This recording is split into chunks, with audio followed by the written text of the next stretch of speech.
Hey, I'm Alex Radcliffe from Quack&Co, the channel where everything is under 10 minutes all the time, every time, and this is my highs and lows, my best and worst review of Funfair.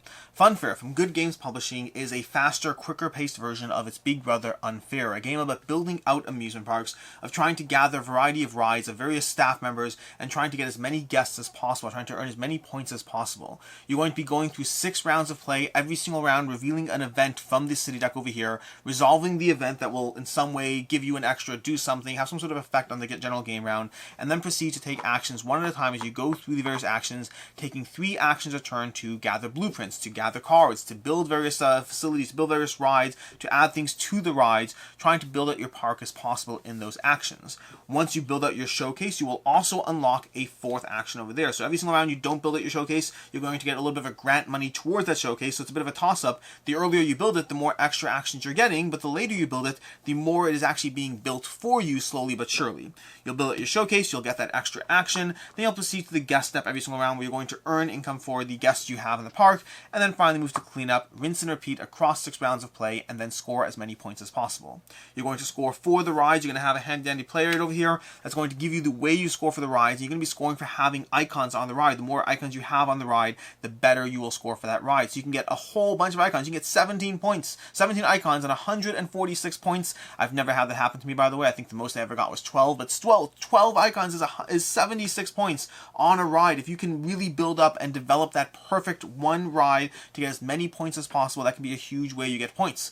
The other way you score a ton of points in the game is going to be those blueprints. Those blueprints, which you can dig into those blueprints every single round, earning you various goals that you're achieving, the various private goals that you want to go for, where you can achieve the regular goal plus an additional bonus target to, again, get chunks of 46 points here. That's a lot of points if you can do that. And you get that for having all attractions are at least 4 icons in size. So it's a bit of a trade-off because now you're trying to evenly distribute your icons as opposed to heavily focusing. Instead of having the best roller coaster this town has ever seen, you have 4 pretty good rides that this town has seen, but you'll get 28 points. You sacrifice one thing, you get another.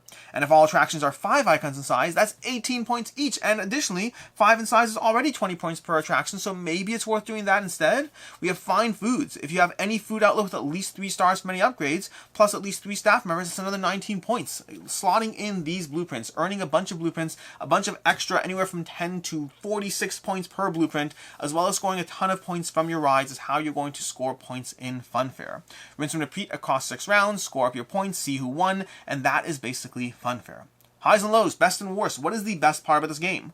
The best part is the combination of the theme itself. The theme is adorable of building out your own amusement park, something we don't see heavily in board games, and it leans into that with all the things you expect to see. You have a spot to put your lockers, you have air conditioning on the ride, you have a pirate theme in your park, you have all these different things, like an express queue, so that those guest members who paid a little extra to come visit your park can join that ride earlier. You have all those thematic aspects you're used to seeing in amusement parks, except you're on the other side of things. And it does so with a faster paced version and a less mean version than Unfair. Unfair, the previous game in this series that heavily leans into the same core aspects, the same blueprints, the rides, the icons, all of that, but with a few gameplay differences, including a shorter, faster playtime, including having the city deck be all favorable events as opposed to a lot of mean things. The original Unfair was called Unfair for a reason because it was very aggressive and in your face, and to me it felt a bit out of place with the theme over here. I'm building up that giant amusement park because I want to build as much fun as possible, and then you shut down my ride. It felt out of place with the theme of the game. It's a cute title, but it didn't work for me as much, and this is nicer while keeping a lot of the same elements of the game. The worst part about Funfair is going to be some of the aspects that took away from Unfair. You see, in Funfair, and part of the accessibility, part of the driving down to make it an easier game to dive into, is that they have all the decks shuffled together. That's what you have. What you see is what you get. You don't have additional decks you can mix in. You don't have a variety of different themes you can mix in. The robots with the pirates, with the unicorns and the fairies, and you mix together a custom assortment of cards to create the possible tableau that you are building into your park.